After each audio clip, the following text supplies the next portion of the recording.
ময়মনসিংহের ঐতিহাসিক circuit house ময়দানে ১১ দলীয় জোটের নির্বাচনী জনসভায় প্রধান অতিথির বক্তব্য রাখবেন জামায়াত আমির ডাক্তার শফিকুর রহমান। দর্শক, এই মুহূর্তে জনসভাস্থলে আছেন সহকর্মী আওলাদ রুবেল। আমরা সরাসরি যুক্ত হচ্ছি তার সাথে।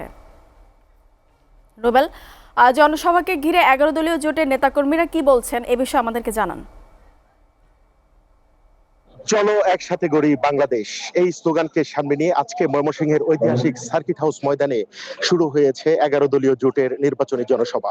এই জনসভায় বেলা ১২টায় জামায়াতে ইসলামের আমির ডাক্তার শফিকুর রহমান তিনি প্রধান অতিথি হিসেবে উপস্থিত থেকে এখানে বক্তব্য রাখবেন।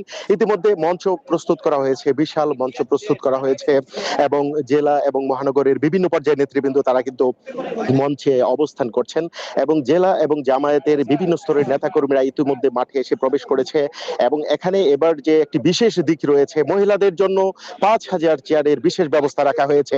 এখানে যারা মহিলা কর্মী রয়েছে জামায়াত ইসলামের, তারা এখানে বসে এই সমাবেশ জনসভা উপভোগ করতে পারবেন। আমি যদি একটু দেখাতে চাই, এখন প্রস্তুত হয়েছে মঞ্চে বিভিন্ন ইসলামী সঙ্গীত পরিবেশন করছে জামায়াত ইসলামের সাংস্কৃতিক সংগঠনের বিভিন্ন পাশাপাশি এখানে আজকে যে নিশ্চিত নিরাপত্তা ব্যবস্থা আমি সকাল থেকে দেখেছি, বিশেষ করে এখানে র্যাব, পুলিশ, বিজিবি, সেনাবাহিনীর পাশাপাশি সাদা পোশাকের পুলিশ তারা দায়িত্ব পালন করছে এবং আস্তে আস্তে করে কিন্তু এখানে জনসমাজ স্থলে কিন্তু নেতাকর্মীরা আসা শুরু করেছেন এবং যে এখানে সার্কিট হাউস মাঠের এই মঞ্চের সামনে চেয়ার দেওয়া হয়েছে, সামনের সারিতে নারীরা বসছেন এবং বিভিন্ন নেতাকর্মীরা তারা আসতে শুরু করেছে।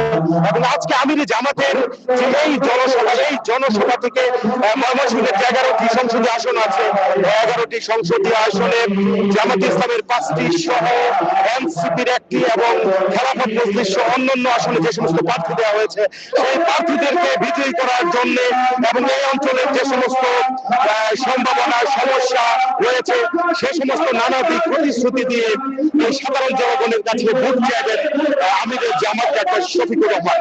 এবং এটা নিয়ে এই সার্কিট হাউস মাঠ এখন কিন্তু একেবারে একটা সাথে বিরাজ করছে। এবং এখান থেকে জামাতের যে জেলা এবং আমি মহানগরের নেতৃবৃন্দ আছেন তারা আমাকে যেটা জানিয়েছেন যে আজকে আমিরের জামাতের যে বক্তব্য, এই বক্তব্য শোনার পরে যে এখানকার জনসাধারণ যারা রয়েছে ময়মনসিংহ সদর 4 আসন সহ ময়মনসিংহের 11টি সংসদীয় আসন, সেই সংসদীয় আসনে তারা পরবর্তীতে দাঁড়িপাল্লা প্রতীকে এবং যে 11 দলের জোটের যে সমস্ত প্রতীক রয়েছে সেই প্রতীকে ভোট দিয়ে তারা ইসলামী বাংলাদেশ করার জন্য তারা করবে। এই জন্য আজকের এই জনসভা থেকে নেতা কর্মীরা সেটা প্রত্যাশা করছে। আপনি দেখতে পাচ্ছেন এখনো পর্যন্ত অনেক নারী কর্মী যারা জামাত ইসলামের তারা ইতিমধ্যে এসে উপস্থিত হয়েছে। এখানে আজকে 11টি সংসদীয় আসনে জোটের যে সমস্ত প্রার্থী আছে তাদেরকে মঞ্চ পরিচয় করে দিবেন আমিরের জামায়াত এবং পাশাপাশি নতুন বাংলাদেশ করার জন্য এই অঞ্চল থেকে যে সমস্ত সমস্যা রয়েছে, অনুন্নত এলাকা রয়েছে, সেই এলাকার অবকাঠামো উন্নয়নের বিভিন্ন প্রতিশ্রুতি দিয়ে এই আজকের এই জনসমাবেশকে একটা সার্থক এবং সুন্দর করবে জামাত ইসলাম, সেটাই কিন্তু এখন এই জামাত ইসলামের নেতা কর্মীরা প্রত্যাশা করছে। তো সবকিছু আজকে একটা পরিস্থিতি বিরাজ করছে এখন পর্যন্ত জনসমাবেশ। রুবেল, আপনাকে ধন্যবাদ।